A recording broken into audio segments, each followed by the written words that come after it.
if you're in a good, solid relationship, I love hugging my wife. And if I don't hug her for a year, yeah, the relationship's going to have some problems. But no single hug on any single day is going to make or break the relationship. Hey everyone, welcome to the Anarchy Podcast. 99% of traders will never make consistent profits. So why listen to the 99% of advice? On this show, we're going to challenge some of the most hallowed and repeated tenets of trading, and in doing so, set you up to succeed where others fail. Spoiler alert, we don't have a secret strategy or magic wand that will let you skip out on the hard work of learning the markets, but we can debunk viewpoints that are holding you back. If that sounds good to you, come join us. Well, I am very excited for today's podcast. It's honestly been a long time in coming.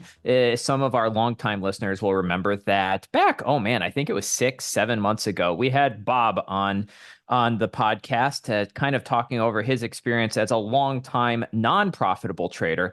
And then he'd really started putting in the effort and the time when it came to essentially implicit learning and journaling and kind of all these things. So we had him on, we chatted kind of about his trading journey, and we said, hey, listen, let's have you back on in 6 months and we'll talk about your journey. Well, that 6 months came and gone, but today with us, we have Bob. And so, Bob, really want to welcome you to the podcast. And in the meantime, let's also call out my brother, who, of course, Levi said he was going to be on this call. And then things happened. He pushed it an hour, and then he continued to push it. So we're going on without him. Levi, you're missed, but you'll have to join next time. But Bob, welcome to the show, man. Thank you. Thank you very much. Hopefully, maybe something has happened in the 6+ almost 9 months since we last talked. Maybe something that's happened to me I can share and will help somebody else. Yeah, for sure. So for people who don't know, give us a little quick recap of your trading journey, my friend, because let's be honest, I'm not calling you old, but you were probably trading before I was even out of diapers. So let me hear a little bit about it. Give a quick recap to your trading journey, if you don't mind. Well, super early in the 2000s, it was actually probably before that, because I don't think my daughter was born yet, and she was born in 99. I heard about a game that would simulate real life, and it turned out to be paper trading through an American broker. And I thought, well, if games can teach more about life, let me see more about what this is. And I got hooked at how easy trading was supposed to be. And I've been trying to figure this out mostly through before I started following you and Levi, mostly by trading, jumping different strategies instead of just learning how to do it. It always seemed like the grass was greener somewhere else. So I spent about 20 years or so, more than that, 22 years maybe, before I finally found your podcast and a completely different way to think about it than what everybody on YouTube says. Yeah, well, the great recap. So take me a little through, what kept you going for that many years? Were you spending your own money? Were you mostly just demo trading? What were you doing during that period, that since the early 2000s, but you still weren't successful, right? We see this in people before. So kind of what was the journey looking like? Well, back then I'd never even heard of a prop firm. So one of the advantages was a low barrier to entry. And I had an account through Oanda that was only $500 when I started. And I didn't really blow the account because I was always, risk management was one of the things that I tried to learn right off the bat, because I understood how much leverage could hurt you if used wrong. So I don't think that account ever got below about $2,000. I mean, that's over half of it. But, I haven't lost a lot of money, but I certainly was never, I would have the big win on occasion, enough to keep me going. But it's always been something that's fascinated me on how it works. And it seems like there are people out there who get it, so it has to work. Yeah, absolutely. And I mean, I think you're probably one of the people who've been at it the longest. So hence why, Levi and I, when you had it on last time, we're like, well, you've got the chart time in, right? So it's more just about the execution and putting the learning that your brain has already done into long-term effect. So, okay, so you traded on and off, jumped strategies back and forth, blah, blah, blah. So take me to, okay, 9 months ago, 6 months ago, whenever it was, what did you change? Like what did you go, because you mentioned a bunch of strategy hopping and stuff. So 9 months ago, what changes did you put in place to really start making your trading, I would say, intentional? Well, first of all, you started coaching me some. Looked over some of my journals and through with a lot of care, uh, kind of chewed me out for every time that you would look at my chart and I didn't follow my rule. And I started seeing how easy it was to not follow the rules because, well, I don't know. I just wasn't following them. And so it helped to have that accountability. And then I've also, not so much with the charts themselves, but with like my thinking about the charts, I'll have a lot of conversations with my wife who holds me accountable in those aspects. Like, if I come home from work and I've had a bad day, she might remind me, be careful trading or, should you trade tonight? Things like that. Yeah, Um, yeah. it's interesting because on one of your more recent podcasts, you did questions and stuff, and somebody else who listens wrote in, how do you not, get anxious about the trades? And I remember a trade where I finally got smart enough. I left the house to go run an errand, and I was just like distracted the whole time I went to the grocery store. But after doing that a few times, I got to the point where I realized it just doesn't matter as much. No single trade makes a difference. And so if no single trade makes a difference, then it's not worth getting upset about or anxious about because there's always going to be another trade. Nice. Yeah, yeah. I mean, those are some great realizations, and it's been really cool. Like, we're talking, and I mean, when we say we haven't talked, we haven't been on having you on the podcast, but you and I have talked back and forth, and you've been gone a little bit the last couple months, but we've touched base on a regular basis, and we're friends on Facebook. So if nothing else, we drop some messages to each other and stuff, and it's kind of cool to be able to go back and forth. And yeah, the one thing I really think that I really like to see, that I've seen in your kind of your philosophy over the past 9 months is really, because that discipline coming back. Because I'll admit, like 20 years of trading, there was no, like, you didn't really know what you were looking for, right? Because the strategy jumping. And so, yeah, you mentioned, did I chew you out a little bit a couple times? Yeah. Because I was like, Bob, you know better than this, right? Like, this is like is this is common. This is this. You're like you've done this for way longer than probably most people listening to this podcast. Honestly, a lot of these people were babies when you were starting this out that listen to this podcast, and so it's like you knew it all and you know it all. It's really just putting it in practice, and that's what's so hard. I mean, goodness, it's what Levi and I struggle with. It's what pretty much all traders struggle with, right? Like we know it.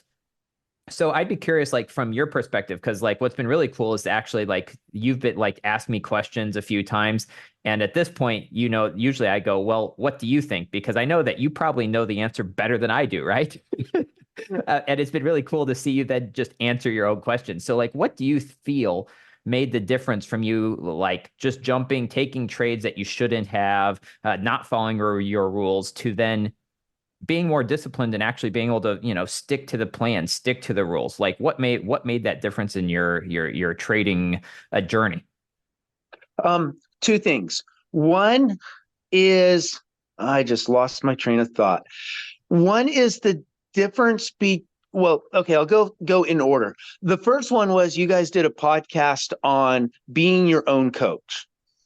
And right about that time, there were a couple times I'd ask you a question and you would say, what would Coach Bob do? Or what would Coach Bob think?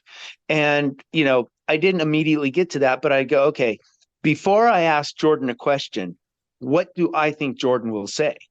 And that was usually the right answer. So I knew, I just didn't trust myself to know. The other thing is there is so much stuff that as traders we hear that sounds good. We want to believe it. We know it in our heads, but we don't know it in our hearts. For example, the idea that one no trade makes a huge difference. If you practice good risk management, you can show me all the math in the world and I'll know it in my head, but it's another thing to live it. And you guys have joked about the analogies, and I think the analogy for this one is if you're in a good solid relationship, like I love hugging my wife. And if I don't hug her for a year, yeah, the relationship's going to, have some problems. But no single hug on any single day is going to make or break the relationship. Oh, And I Bob, I think love that. That is a great analogy. I'm adding it to my analogy repertoire. That's brilliant. because it's so true. But we know that feeling, but applying it to the trading where we get our conscious minds in the way. Fun little story. I was on a vacation here for a couple weeks ago, and I needed to make a trade on both my 5%ers account and my FTMO account just so they didn't get lost as being dormant. Inactive, And yeah. yeah, inactive. Thank you. And I just opened the chart, looked at my chart, and went, oh, general trend is this way. I'm making a small trade just so that it's active, and then forgot about it. And the next day, both of them were in profit because I didn't care. I just wanted to keep the count active. Yeah, that's some great insight. And while you're sharing that, Levi, it looks like Levi is going to be joining the call. So that is great stuff. I think we'll just welcome Levi to the call. Levi, welcome. Hey guys, how's it going? Hey, it's going Hey, great. Levi.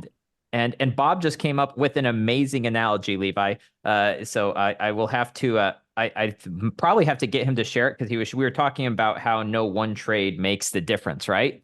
I love it. I love it. We always need new analogies to add to the library. Bob, how you been, man? It's been too long. Sorry for hopping on the call so late.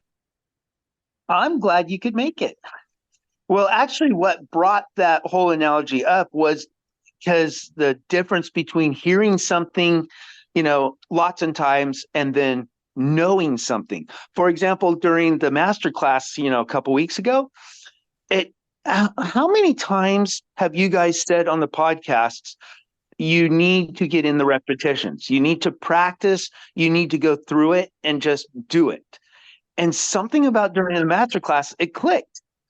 Jordan and I do the podcast for ourselves because the fact is, we forget too, and the more we do it, the better off we are. So Yeah, and the repetition. I mean, honestly, you talk about repetition in trading. I mean, the repetition in our podcast is because we're telling ourselves this own stuff, right? Like it's not, you tell your, as you said, Bob, like you know it in your heart. Like we do these podcasts and we talk about this stuff and we know it all. But then in our day-to-day trading, do we still see ourselves doing stupid crap all the time? Yeah, we do. That's why we keep bringing it up on the podcast. But you'd mentioned something that I wanted to kind of loop back to about the whole being your own coach. And so like take me through that because you had mentioned like I started doing this. What was there an aha moment where you went from like, okay, I don't really trust myself to like, yeah, I've got this? Because I personally feel like watching your trading and like talking to you over the past 2-3 months, like you've become much more, I would say, certain of yourself, self-sufficient. It's not like you're going, hey, I wonder if I should have taken this trade. You go, yeah, that trade sucked. But like, what do you feel brought you to that point? I think that is a consequence of something deeper, and that something deeper is that probably it's just the realization that I am not going to be quitting my job in the next 6 weeks because I am making millions of dollars trading. And so That's a good realization. it took long enough, but it takes away the pressure. I Mm. have, I am lucky. I have a full-time job that pays pretty well. It keeps the kids fed. It keeps the family clothed. It keeps the food, the house over the head. And being grateful for those things, this has become a hobby more than something I've got to do and I've got to get it now. And so that pressure kind of came off. So now I don't second guess myself as much because I can always choose to not trade if I don't know what I'm up to. I like that, and that's a really good point. And maybe you just gave us a whole podcast episode there about trading, as a hobby versus trading as a specific career or something like that. And I think that's a brilliant, because I do think that mind shift changes a lot of things. If you're doing something and you're studying become a doctor, for instance, like, you have a lot of pressure to do well in school so you can get a good residency, so you can get a good program, so you can get your thing. But the pressure of that is immense. And when you're trading under pressure, guess what? Your trading suffers. So I think you've got a point there, Bob. A lot of people, if you could view trading as a long-term hobby with the opportunity to be making money in the future, it's an intriguing thought. Like, I haven't thought about that way, but that's an interesting thought. What do you think, Levi? Yeah, I mean, because it is a bit of a delicate balance, right? Like between you have to take like to get in the hours necessary, you have to treat it seriously. On the other hand, you also need to be like you need to understand it's a long-term goal. It's a long-term thing, right? That's why it's so damaging when people treat day trading as, hey, just learn the right stuff and in a few months you can make money. Like treating it as if you can treat it like a long-term goal, hey, I'm going to put time into this. It's not going to get me anything for a long time. I mean, years potentially. And I'm okay with that because I like doing it and I'm going to treat it as such. It's a long-term thing. I'm working, I'm making money, I'm living life and doing this on the side while at the same time understanding, hey, I'm going to put time into this because that's the only way I'm going to like ever have success at it. Yeah, like if you can find that balance between treating it seriously enough to get just enough hours in, but also treating it as, hey, this is just something I like doing and it's going to take me a long time. That's the ticket. And I like finding that balance is really important and it's really, really encouraging. It's awesome that you've found it. And that'll bring dividends later, right? If you can kind of treat it as such, and that does take the pressure off where it's like, hey, I don't have to get this in the next 6 months or something. I can just treat it like, I like doing it. I have fun doing it, and that puts you in a much healthier space. That halving, no, again, I used the wrong word, halving, but you really brought up something great because I did struggle for a few weeks where I wasn't really putting in the hours and getting the reps. And you're exactly right. I backed off too far for a little bit, but yeah, it's a good catch. Yeah, I mean, it's okay to take and Jordan and I have both taken breaks, especially like when things get rough. Like because day trading will get rough and you can easily like get tilted where it's like you just start performing really badly and you have a bad month and sometimes taking a break is we've done whole episodes on that. Taking a break is the best. Just backing off for a back off for a few weeks sometimes is the key to getting reset. So there's no problem backing off.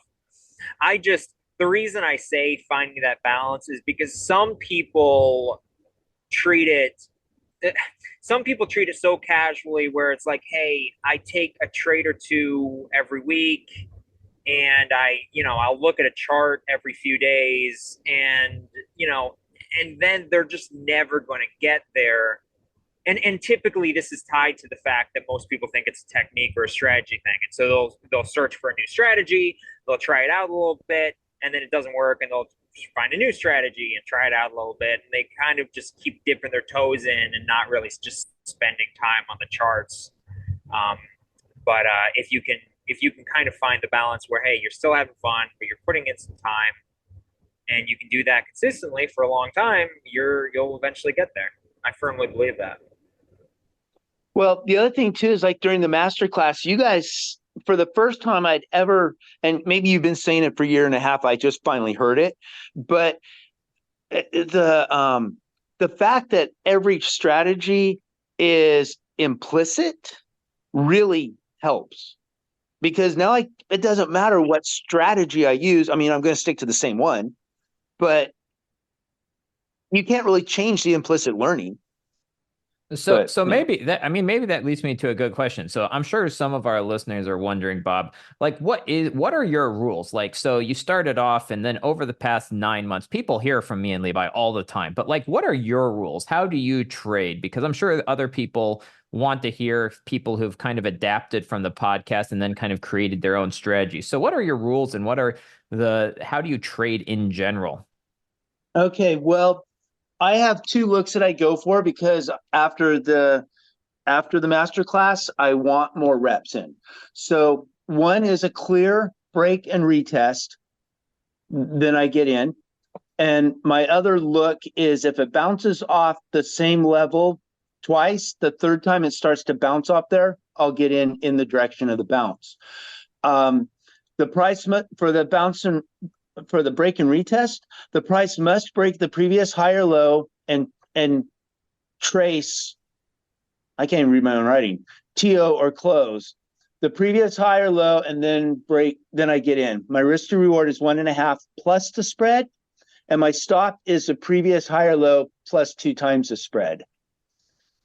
And Cool. then for my price touches the same level 3 times fairly close in time, and on the third touch I enter in the direction of the last 2 bounces.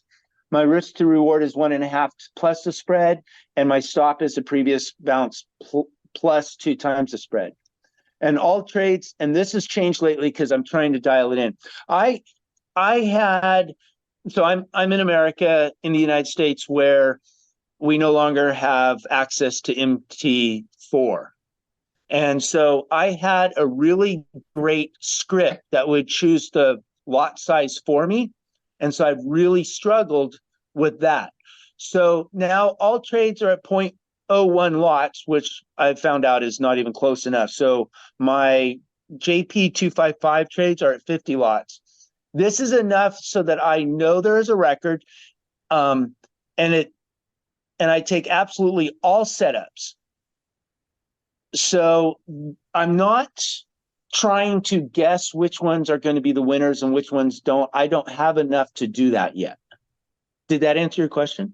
Yeah. So as long as it has, how about your psychological though? Like, what are your how many pairs are you trading? Like, what are your like, what happens? How many can you lose or win in a day? Like, what are some of your psychological rules? I tend to only lose 2 in a day, and I think that's mostly because I never get more than 2 setups in a day. Okay, cool. And you're trading what, the 5-minute on 1 pair or 2 pairs?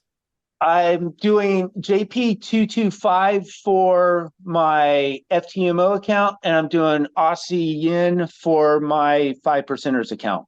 Okay, cool. So 2 pairs, and you're taking the trades, and you're trading what, 5-minute candles?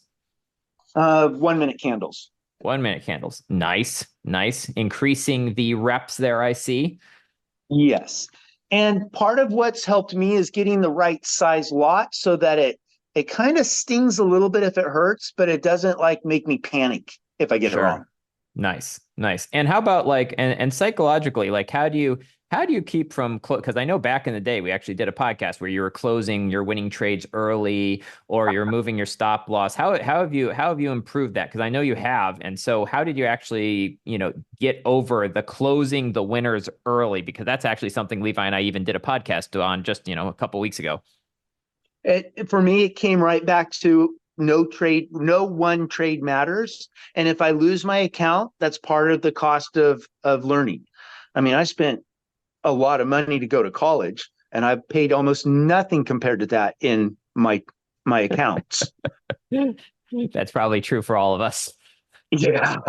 So, I can let it go to stop loss. No, there have been a few times I felt a little anxious, like, ooh, if I get it now, I can't lose what I already have. But, I'm still it's in my head, but not in my heart thing that I know I never have anything until the account's closed. Have you now you said you're taking all your looks, right? Um, All of the ones that I recognize, there's a okay. lot of them that I'll go back and look at the chart at the end of the day. I'm like, how did I not see that while it was happening? Yeah. Yeah, because like I mean, I guess that would be that would be my thing. As you're getting more experience seeing those specific looks, my well, we did an episode today that essentially was, the real thing that gives you your edge is not even necessarily the trades you take, it's the trades that you don't take, right? The ones that might look wrong, that's where the implicit learning comes in. You've seen a lot of them, and you're going to be able to do that way better than I have on your specific looks because those are ones you look for. But that would be I guess, my my challenge for you would be to start as you start seeing this look more and more would be start looking for opportunities where you get your look, it's all your rules, and yet it doesn't look as good as another one you've seen. And you're going to start getting the feel for that, and really it's going to be really I guess small at first, very slight, and that would be my next challenge would be start looking for those times and start maybe still taking the trade, but start noting them. Like, it doesn't look, yeah, it followed all my rules, but it didn't look quite as good as maybe other ones, because that's where your edge is going to start coming from. Not necessarily your breakout retest, because there's nothing magical about that, but it's going to be the ones where you start, weeding out the B plus, E minus ones. Does that make sense? I think so. I think so. Jordan, you had a question. I cut you off. Oh no, I think I completely forgot what it was. But essentially I was asking Bob, okay, so you've done all this stuff. What do you feel the future, like what does your future trading plan look like over the next year or two? Like now things have progressed, you've listened to all this stuff, you've kind of really been tailoring it stuff to you. What's the next year of trading look like to you? Um, that's a really tough one for me to answer because my impulse is, and I know it's wrong, but my impulse is that's kind of up to the market. Um, I've never really thought about that. I just keep marching along. Definitely, definitely following Levi's advice there and starting to pay attention to what might be different from one trade to the next. Right now, my big thing is to really continue to internalize you know, how no one moment in the market works. I mean, and even though I got it so that, I feel most of the time no one trade really makes a difference. But while we've been on this podcast, JP225 has gone in my direction and I got a little bit excited. It almost touched my stop loss. I was like, okay. And now it's back in profit again. And so I want to weed out even those intermediate emotions about it. Right. Well, I mean, I think that's funny, something funny that we had talked about, because I remember, Bob, you reached out to me. Actually, we talked a couple months ago about the fact that you're like trades were starting to feel boring, right? Yeah. That was the day after. No, that was the day of you guys releasing that video about how that's a good thing. Yeah, Yeah, exactly. Jordan and I had that combo ourselves at the same time that you had that you had that combo. Such an odd coincidence because yeah, it's as the kind of gambling mentality disappears, it starts to be kind of, kind of just blasé. You're taking the trade, you're doing what you do, and I mean, at this point, you know, I don't think I don't know necessarily if you'll ever get to the point where you don't feel anything. I know I still do. And it's definitely muted. Um, but I still get a little hit of dopamine if my trade if my trade goes my way, and there's those. It still feels good to win, but it's definitely muted. Like I that's definitely true, and at least getting to the point where those feelings don't actually affect the way you trade. Like you lose a trade, and it's like well, that's wish I'd won that. Um, or like I took two losing trades today, and both of them just ticked my stop loss before going my way, and I was like, oh, that's disappointing. It still feels like you still feel it, but at the end of the day, it doesn't affect me. I don't go get tilted. I don't start taking a bunch of losers. I followed my rules. I lost two trades, so I stopped trading. So it doesn't affect your how you trade, and I think that's the key, and I think that's where you really want to get to the point where maybe you don't, maybe you still feel something, but it's muted to the point where it doesn't actually affect you, it doesn't hurt your trading. Yeah, well, trading, it's one of those things, man. The trading is always going to be, there's always going to be emotions involved, right? No matter how much you trade, for how long you trade, like anyone who tells you they're completely unemotional when they're trading is just lying to you, right? So it's learning how to control those emotions, because even if like you watch some guys trade, you guys watch some guys trade who are successful. So some of the guys who live trade, we're talking Trader Nick, there's a few other guys as well that, listen, I may disagree with some of it, but I do know that they're legitimate, that they provide all their public statements, and they're verified as real traders. They're still emotional. You watch a trade go against them, like it's not like, yeah, whatever. It's like, bummer. Like no one likes a trade to go against you. So saying you shouldn't feel anything, like that's just not human. We're humans. We feel stuff. Just learning how to control it though, and being able to then manage those feelings is, I think that's the important part. Jordan, you just reminded me of something too. You keep asking like what has changed in these last few months that have helped. And I just remembered I haven't watched a single one of the YouTubers that show all their winning trades and Nice. not all their losing trades. Sure. I've stopped watching the trading on YouTube. Hmm. And that's Well, probably helped me focus on just what I'm doing rather than, oh, their strategy is so much better than mine, you know? yeah, yeah. Well, you bring up a great point, man. I mean, that's why Levi and I don't watch, we don't really watch, like, unfortunately, we're in the education space, so we do watch some, but you're absolutely right. Like the emotion, it's just like watching, it's essentially, it's the man version of Pinterest or Instagram, right? So this is something maybe if any of our female listeners, if we have any, I think we do have a few, can relate to, It's but actually like my more than wife, you'd think. No, it's actually more. I think we're at 15%. oh I wow, looked okay, at. okay. It's more Well, than I would welcome. have thought. I guess Well, I should welcome, ladies. But no, it's like so my wife will talk about our house, and she's like, yeah, I go on Instagram, and she's like, and all these women, they have like 7 kids, and their houses are perfectly clean, and it's like, I'm like, you do know that that's not realistic, right? I'm like, no one has a perfectly clean house all the time. It's literally created by social media has created the perception that your house is always going to be perfectly clean, white walls, no toys, no matter how many, and it's just like a perfect thing, right? Like all same thing with social media with relationships, right? Like, oh, you see everyone talking about their perfect relationships and how they're so happy together, and then you find out like 3 weeks later they're like divorced after an ugly split up. Like social media cannot be believed, and that it's the same whether it's trading, relationships, houses, whatever it may be.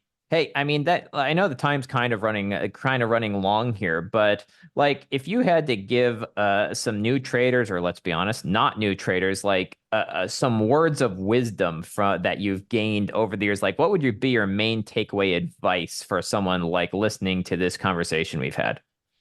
The biggest thing that I would say is that no single trade matters. And all these things that you have told us over I don't know. The podcast has been going on for almost a year and a half, huh? It's been a while. No, we're having our 1 year episode will be next month on July 5th was our first episode ever. Woohoo! All right, happy birthday coming up. But it Yeah. would be to actually internalize the fact that no one trade and take it easy on yourself. Don't make it a sprint. You're here for the long term. And if you're starting to feel kind of panicky about a trade, I would say cut the lot size down a little bit. Do it slowly so you still feel like an interest. You don't go, oh, I only just lost, 2 cents. Have it be at least a few dollars. Everybody's going to have a different amount for that. But I would say the biggest thing is to have a small enough lot size, because you're not trying to win, $100,000 this week. And so just take your time, let it grow steady so that you become consistent. That's what I would say. Great advice. That's some great advice. And I honestly don't think I could say it any better myself. Like just remember, trading it's not only a marathon, it's not a marathon, it's an ultra marathon, right? Like it is like the John Muir Trail, or one of the cross-continental trails where you're going to be doing it for months, right? Years. And so great advice. One trade means nothing. But at the end of the day, also, as we've said before, eliminate those bad trades.